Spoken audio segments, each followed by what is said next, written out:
Hello guys, তো চলো আজকে তোমাদের সাথে একটা নতুন ভিডিও শেয়ার করে যাক। বাবা, আমাকে এইভাবে দেখে ভয় পেয়ে যেও না কিন্তু। অ্যাকচুয়ালি আমি সেদিন চলে গেছিলাম একটা ফটোশ্যুটের জন্য। বেসিক্যালি আমি কোনোদিনও শ্যুট টুট করিনি, বাট এই দিদিটা আমাকে অনেকদিন ধরে বলছিল যে ও একটা কোর্স করেছে, তো প্র্যাকটিস করবে, তার জন্য আসতে। তো অনেকদিন বাদে একটু টাইম পেয়েছিলাম আর ফ্রি ছিলাম, তাই ভেবেছিলাম যে না, যাওয়াই যাক। তো প্রথমে তো আমার চুলটাকে ক্রিম্পিং করে নিয়েছিল, আর তারপরে আমার স্কিনটাকেও প্রেপ করে নিয়েছিল, আর তারপরে দীর্ঘদিন না ঘুমানোর ফলে যে চোখে নিচে ডার্ক সার্কেলগুলো পড়েছিল সেগুলোকে একটু কভার করে নিয়েছিল, আর তারপরে দিয়ে দিয়েছিল আমার মুখে ফাউন্ডেশন। কিন্তু ক্যামেরা জানি ফাউন্ডেশনটা একটু বেশিই লাগছিল। তারপরে দিয়ে দিয়েছিল কনসিলার, আর তারপরে আমার আইব্রোটাও ড্র করে নিয়েছিল, আর তারপরে মেকআপের সবচেয়ে মেন পার্ট আই মেকআপ।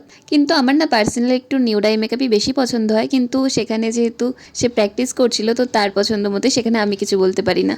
আর তারপরে আই মেকআপ কমপ্লিট হওয়ার পর দিয়ে দিয়েছিল আমাকে খেতে, তাও আবার আমার ফেভারিট খাবার দিয়েছিল। আর খাওয়া দাওয়া কমপ্লিট করার পর আবার আমি বসে পড়েছিলাম সাজতে, আর এখানে আমার চোখে আইলাইনার দিয়ে দিচ্ছিল, আর তারপরে আমাকে পরিয়ে দিয়েছিল শাড়ি। আর এই শাড়িটা না, যে দিদিটার কাছে আমি সেজেছিলাম তার বিয়ের শাড়ি। আর তারপরে কলকা করে চুল বেঁধে সমস্ত গয়নাগাটি পরে ফাইনালি আমার লুকটাকে শেষ করেছিল। কিন্তু আমার যখন মেকআপ কমপ্লিট হয়ে গেছিল, ইভেন ফটোগ্রাফার ফটো তুলেও চলে গেছিল, তারপরে মনে পড়েছিল যে আমি নাকের নথটাই পরিনি। অ্যাকচুয়ালি যেহেতু দুজনেরই এটা ফার্স্ট টাইম, তো একটু ভুল তো স্বাভাবিকই, কিন্তু নথটা পরার পরেই কেন জানি না আমাকে একটু বেশি ভালো লাগছিল। কিন্তু কি আর করা যাবে, বেটার লাক নেক্সট টাইম। তারপরে সব মেকআপ টেকআপ তুলে চলে এসেছিলাম আমি বাড়ি এসে আবার বসে গেছিলাম আমি পড়াতে। তো চলো আজ এই ভিডিওটা এইটুকুই। ভিডিওটা ভালো লাগলে একটা লাইক করে দিও, চ্যানেলটিকে একটা সাবস্ক্রাইব করে দিও। দেখা হচ্ছে নতুন কোনো ভিডিওতে। বাই।